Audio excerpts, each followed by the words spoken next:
Presidential Administration on ATO issues, Colonel Lysenko. And good afternoon, esteemed colleagues. During the last 24 hours in the ATO zone, we registered the smallest number of episodes of ceasefire from the side of the enemy in May this year.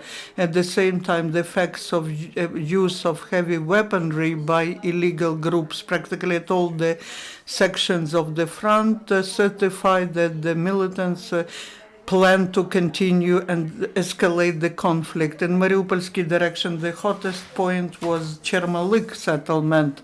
The enemy started firing at our positions from mortars, which are located near Lukovo settlement. In Donetsk direction, again, the military actions got more active near airport. The enemy has serious fire support and is actively using 120 millimeter mortars and 152 millimeter guns in accordance, which are to be withdrawn in accordance with Minsk agreements. Near Gorlivka, in Lozove settlement, the fire of the enemy does not stop, as well as near Svetlodarsk. In Lugansk direction, yesterday there was the shooting between our troops and the enemy near Troitsky settlement. The fighting lasted for 2 hours. The militants were using armored personnel carriers, Zenit system, and small arms. Firing from Sanjarivka settlement. Near Popasna and Zolote settlements, the enemy was using tanks and mortars against the ATO forces. Besides, near Popasna, the vehicle with servicemen of the National Guard and 3 volunteers got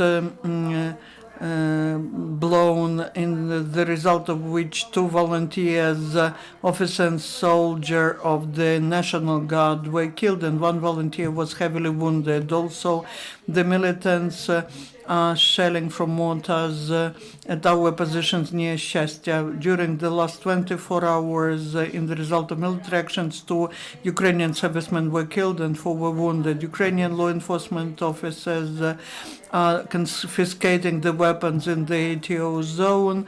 On the territory of Volодарsky district, Ukrainian law enforcers, together with the special unit Sokil and National Guard, found the underground arsenal. They confiscated 2 grenades RGD-5, 1 grenade F1, and 114 cartridges of 7.62 millimeter caliber.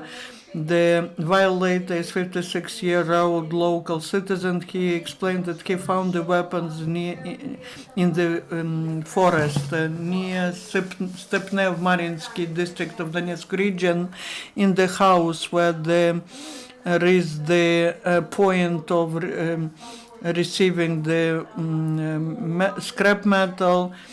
49 artillery shells of caliber 152 millimeters, 83 mortar mines were confiscated. So we request the local citizens do not pick up the grenades or mines, don't try to take them to the metal scrap collecting points, because that is the threat to your life. After you find such dangerous things, immediately inform the law enforcement bodies about that and call the deminers, and also inform the local authorities about that, and mark such places by some bright objects or the flags, so that people, while you are not there, do not get to this dangerous place. Ukrainian army is supported by fresh forces. More than 3 dozen of new recruits of the military academy in Odessa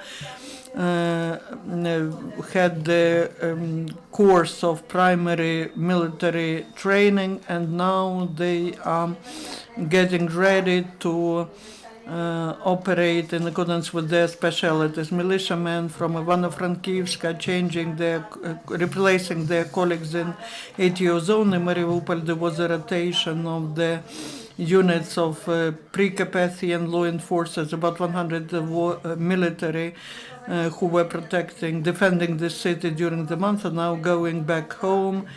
The head of Donetsk militia expressed gratitude to law enforcers for serving in dangerous conditions. A new team from Ivano-Frankivsk came to replace them. The Ternopil law enforcers went to ATO zone. 50 servicemen replaced their comrades in arms in the east of Ukraine.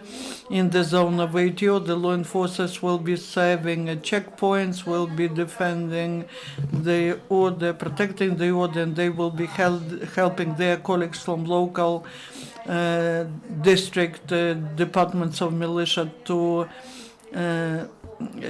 investigate the crimes. Most of the servicemen several times were in the front line, so they know pretty well what tasks they will have to execute. Ukrainian servicemen always come to assist local citizens, especially in the most dangerous places. The military this way brought the clothes, footwear, medication, and toys to children to Velikonovosilkivsky Center of Social Psychological Rehabilitation. Also, the officers of the Group of Military Civil Cooperation brought several loaves of bread to Avdiivka. The city is all the time shelled by the militants. Thanks to the military, the local citizens who are in the city can get the most needed products. According to the coordinator, the groups of the armed forces of Ukraine helped of the armed forces of Ukraine, the Zaporizhzhia volunteers helped the military this time.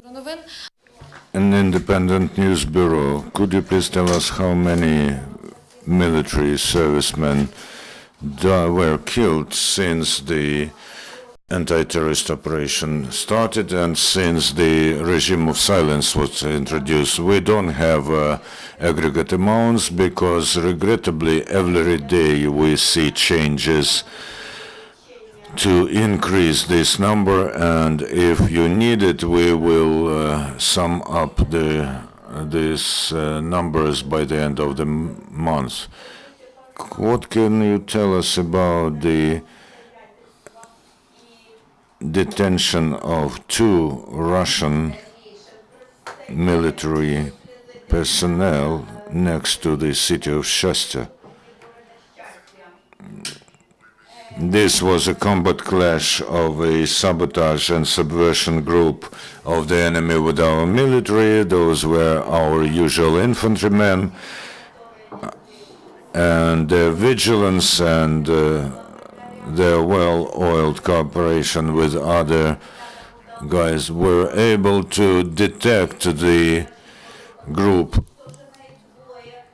in time. Most of the enemy were killed, and 2 of them, an officer and a sergeant who were wounded in action, were taken captive, and the Russian Federation won't be able to say that those military have just lost their way on the territory of Ukraine. They had their task and they were going to kill our people.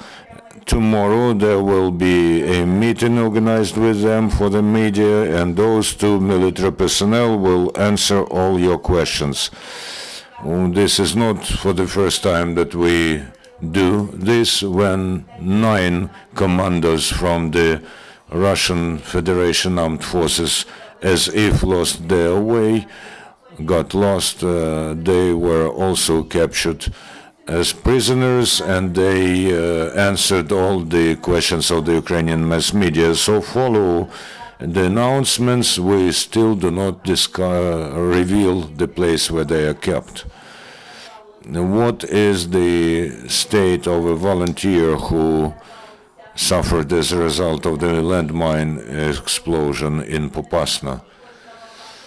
They are still fighting for the life of this volunteer as he sustained heavy burns.